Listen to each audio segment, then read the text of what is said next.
Sigmund Freud a suivi une formation médicale. L'organisme, le corps et le psychisme ont suscité sa curiosité, son intérêt et constitué ses champs. C'est trop fort. C'est trop tonique. Ah, c'est le volume. Juste éloigner un peu. Je l'éloigne comme ça? Oui, c'est parfait.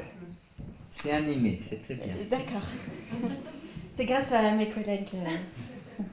Et donc, l'organisme, le corps et le psychisme ont suscité sa curiosité, son intérêt et constitué ses champs de recherche en faveur de la psychanalyse.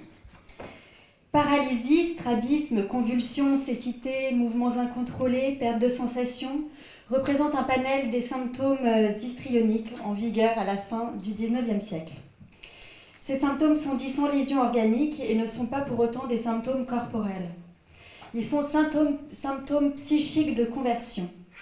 Donc ils sont visibles, audibles, repérables olfactivement. Ils ont cependant une origine psychique puisqu'ils sont non chroniques et disparaissent dès que les signifiants refoulés sont dits lors de l'association libre. Toutefois, en clinique actuelle, le clinicien est vigilant pour distinguer symptômes psychiques de conversion du symptôme corporel de la maladie organique. Notamment lorsque l'être se plaint de douleur. Dans ce cas, il y a à orienter la personne vers son médecin. La rencontre avec un médecin allié à la cure permet d'approcher la teneur du symptôme. C'est à partir des expressions du corps que la psychanalyse a affiné sa thérapeutique. Il s'invite sans attendre dans la clinique. Il est autant de manifestations données à voir aux cliniciens et autant de possibilités pour la mise en marche de la chaîne associative. Les expressions de visage, les gestes, signes, effluves, bruits, présentation de vêtements, tatouages, piercings, tout cela provenant du patient ou du psychanalysant, le clinicien les entend comme des signifiants, c'est-à-dire comme potentiellement vecteurs d'inconscient et prétexte au travail d'association libre. Le 1er mai 1889 commence l'analyse d'Emmy von Henn avec Freud. Je le cite. « Je trouve une femme d'apparence encore jeune, avec un visage aux traits fins et aux modelés caractéristiques, étendue sur le divan, un petit traversin de cuir sous la nuque. Son visage a une expression tendue, douloureuse. Elle a les yeux qui clignotent, le regard baissé, le front fortement plissé, les plis nasolabiaux creusés. » Fin de citation. Donc en clinicien, il repère le bégaiement, l'agitation des doigts, l'interruption de sa parole par déclappement, la crispation de son visage. Quelque chose s'exprime par la voix corporelle, possiblement par la voix organique du fait de la douleur qu'elle mentionne également. Elle souffre d'humeur dépressive, d'insomnie, de sensations de froid et de douleur à la jambe droite qui partent du dos au-dessus de la crête iliaque. La cure s'inaugure avec pour première méthode la suggestion hypnotique, accompagnée de bains et massages quotidiens.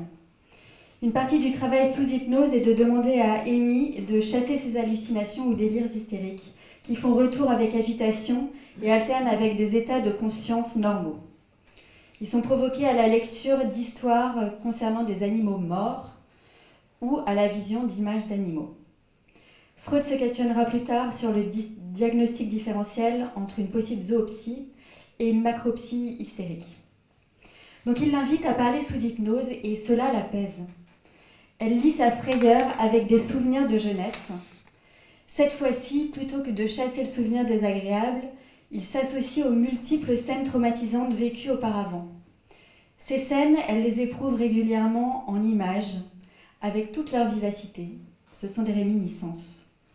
Freud constate que sa thérapie consiste à dissiper ces images de telle façon qu'elle ne puisse pas les avoir de nouveau devant les yeux. C'est ainsi qu'il propose de retirer ces images effroyables à l'aide de la suggestion. Mais cette fois-ci, Emmy est réfractaire. Les signes corporels qui n'étaient plus présents réapparaissent, et Freud la questionne sur ceci.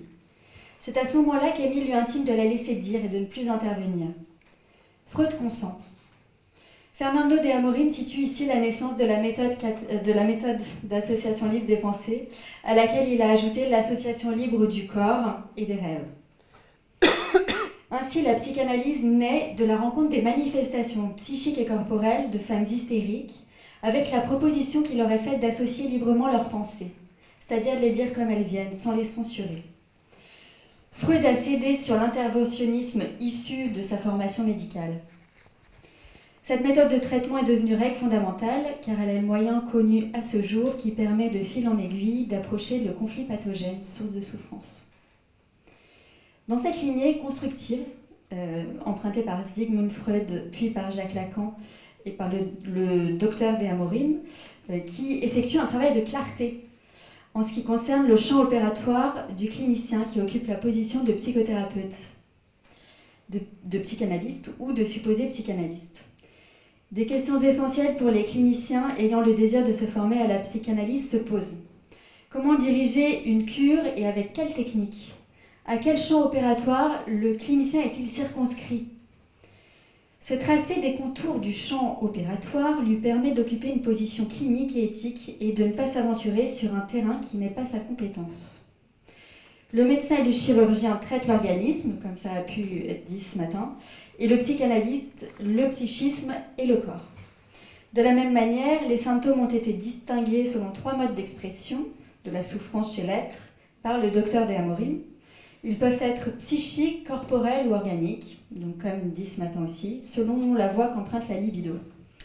Toutes ces distinctions sont explicitées dans le manuel de psychanalyse, dont on a parlé aussi ce matin.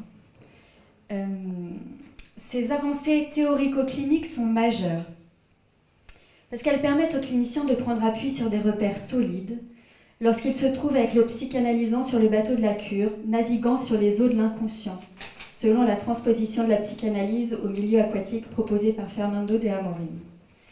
Sans une formation solide et sans une psychanalyse personnelle, le psychothérapeute et le psychanalyste peuvent être à la dérive en un rien de temps et participer à faire échouer une cure. Les êtres malmènent leur propre corps, qui devient l'arène privilégiée de leurs organisations intramoïques. Cette agressivité fait pression sur le moi, puis s'abat sur lui, son propre corps, autrui et parfois sur les cliniciens. Cette méchanceté à l'encontre du corps propre n'est pas toujours flagrante pour le moi qui est aliéné et ne veut par constitution rien savoir de ce qui l'anime. D'où la pertinence de la psychanalyse. La haine peut être entendue par le clinicien et restituée au psychanalysant ou au patient avec délicatesse. Ainsi, odeurs, vêtements en mauvais état, traces ou taches liées à un manque d'hygiène et de soins, marques de coups, négligence, douleurs, plaies, symptômes, tout cela constitue la clinique psychanalytique. C'est au clinicien de s'en saisir pour les ramener aux oreilles de l'être qui occupe la position de psychanalysant ou de patient. Cette position engage dans le cas d'une psychanalyse le désir d'en savoir davantage sur soi-même et l'abandon de la complicité mortifère. Le soin du corps est l'une des visées d'une cure. Elle permet de ne pas l'oublier, notamment dans le cas de la psychose. Cette invitation dans la déclinaison de la règle fondamentale, celle d'associer librement ses pensées, son corps et ses rêves, est une proposition qui est faite à l'être pour que la haine que révèle le discours soit entendue par le moi, qu'il puisse effectuer un 180 degrés, c'est-à-dire que le moi puisse se retourner vers ses organisations intramoïques. En associant librement son corps, cela l'élève son corps au rang du signifiant, qui peut être dit plutôt que de le laisser en proie au déferlement haineux des organisations intramoïques. J'ai fait une petite recherche Google quand j'ai écrit l'intervention, un petit peu pour savoir ce qui se faisait, qu'est-ce qui était proposé en termes de thérapie corporelle. Et là, j'ai trouvé plein de choses. Donc, actuellement, toutes sortes de thérapies fleurissent et propose un apaisement qui passe par la reconnexion avec son corps et avec l'image de celui-ci. Mais quels bienfaits corporels font entrevoir les thérapies psychocorporelles qui jaillissent de toutes parts? Elles invitent à comprendre mieux, à décrypter le langage corporel, à améliorer le présent. Ça fait envie. Massage, verbalisation des ressentis et des émotions, échanges verbaux, etc. Cette énumération d'une multitude d'activités dites thérapeutiques est issue d'un combo de plusieurs disciplines. La psychanalyse, de laquelle sont repêchées les notions de refoulement et d'inconscient. Le body-mind, concept anglo-saxon, la gestalt, la sophroanalyse, les jeux de rôle, la gymnastique, la danse-thérapie, le Feldenkrais et d'autres encore, s'accumulent et on s'y perd. Cela m'a fait penser que le corps peut manifester tout autant de signaux que les moi continuent d'ignorer tout en prétendant qu'il s'en occupe. La mascarade peut continuer très longtemps, toute une vie parfois, parce que l'être peine à se dévoiler et que les thérapies proposées alimentent cette fourberie envers soi-même. La cure psychanalytique est plus sobre. Elle invite les êtres à ne pas s'éviter eux-mêmes, à entendre la teneur des signifiants qu'ils prononcent en séance. Ça me fait penser, j'ai cru entendre un lapsus tout à l'heure, Diane, de signifrant. Oui, je trouvais que c'était...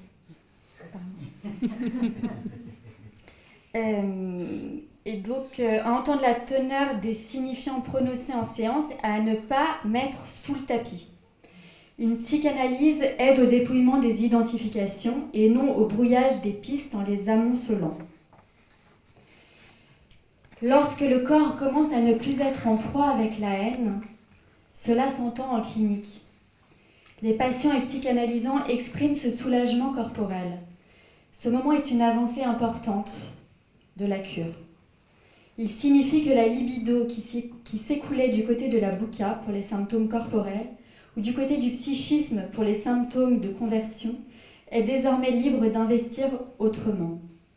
Merci.